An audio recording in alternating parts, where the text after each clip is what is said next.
ബംഗ്ലാദേശിൽ വിപ്ലവം നയിച്ചവർ ഇപ്പോൾ പരസ്പരം പാരവെക്കുകയാണ്. ഷെയ്ഖ് ഹസീനെ പുറത്താക്കിയ വിദ്യാർത്ഥി പ്രസ്ഥാനം ഇന്ന് വെറും 30 വെള്ളിക്കാശിന് വേണ്ടി ജമാഅത്ത് ഇസ്ലാമിക്ക് മുന്നിൽ അടിയറവ് പറയുന്ന കാഴ്ചയാണ് നാം കാണുന്നത്.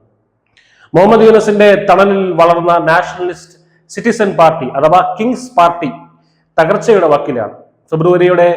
ഫെബ്രുവരിയോടെ അയൽ രാജ്യത്ത് ജനാധിപത്യം തിരിച്ചു വരുമെന്ന് കരുതിയവർക്ക് തെറ്റി. അവിടെ ഇപ്പോൾ നടക്കുന്നത് അധികാരത്തിന് വേണ്ടിയുള്ള കച്ചവടവും മതമൗലികവാദത്തിന്റെ കടന്നുകയറ്റവുമാണ്. 2026 ഫെബ്രുവരി 12 നടക്കാനിരിക്കുന്ന പൊതു തെരഞ്ഞെടുപ്പിന് മുന്നോടിയായി ബംഗ്ലാദേശ് രാഷ്ട്രീയം അക്ഷരാർത്ഥത്തിൽ കലങ്ങിമറിയുകയാണ്. മുഹമ്മദ് യൂനസിന്റെ പിന്തുണയുള്ള നാഷണലിസ്റ്റ് സിറ്റിസൺ പാർട്ടി അഥവാ NCP ഇന്ന് ആഭ്യന്തര കലഹത്താൽ പിളർപ്പിന്റെ വക്കിലാണ്. 350 സീറ്റുകളുള്ള പാർലമെന്റിൽ തനിച്ചു പോരാടുമെന്ന് വീരവാദം മുഴക്കിയവർ ഇപ്പോൾ കേവലം 30 സീറ്റുകൾക്കായി തീവ്രവാദ സ്വഭാവമുള്ള ജമാഅത്ത് ഇസ്ലാമിയുടെ കാല് പിടിക്കുന്നു എന്നാണ് പുറത്തു വരുന്ന വാർത്തകൾ. ഇതൊരു ചെറിയ വിള്ളലല്ല. ഒരു സീറ്റിന് 1.5 കോടി ടാക്ക വീതം ജമാഅത്ത് NCP നേതാക്കൾക്ക് വാഗ്ദാനം ചെയ്തുവെന്ന ആരോപണം പാർട്ടിക്കുള്ളിൽ തന്നെ വലിയ പൊട്ടിത്തെറിക്ക് കാരണമായി. NCPയുടെ മുതിർന്ന നേതാവ് മിർ അർഷാദുൽ ഹക്കിന്റെ രാജി ഇതിന്റെ ആദ്യ സൂചനയായിരുന്നു. യുവജന രാഷ്ട്രീയത്തിന്റെ ശവക്കുഴി തോണ്ടാനാണ് ഈ നീക്കം എന്നാണ് സ്വന്തം അണികൾ പോലും ഇതിനെ വിശേഷിപ്പിക്കുന്നത്.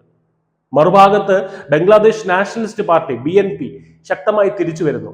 താരിഖ് റഹ്മാന്റെ മടങ്ങിവരവോടെ BNP കരുത്താർജിച്ചപ്പോൾ വരാനിരിക്കുന്ന തെരഞ്ഞെടുപ്പിൽ തങ്ങൾ എവിടെയുമില്ലാതെ പോകുമോ എന്ന ഭയമാണ് യൂനസ് അനുകൂലികളെ ജമാഅത്തിന്റെ കൂടാരത്തിൽ ഇപ്പോൾ എത്തിച്ചിരിക്കുന്നത്. എന്താണ് ഈ നാഷണൽ സിറ്റിസൺ പാർട്ടി? ഷെയ്ഖ് ഹസീനയ്ക്കെതിരായ പ്രക്ഷോഭത്തിന് പിന്നിലെ ബുദ്ധി കേന്ദ്രങ്ങൾ എന്ന് മുഹമ്മദ് യൂനസ് തന്നെ വിശേഷിപ്പിച്ച വിദ്യാർത്ഥി നേതാക്കളുടെ കൂട്ടായ്മയാണ്.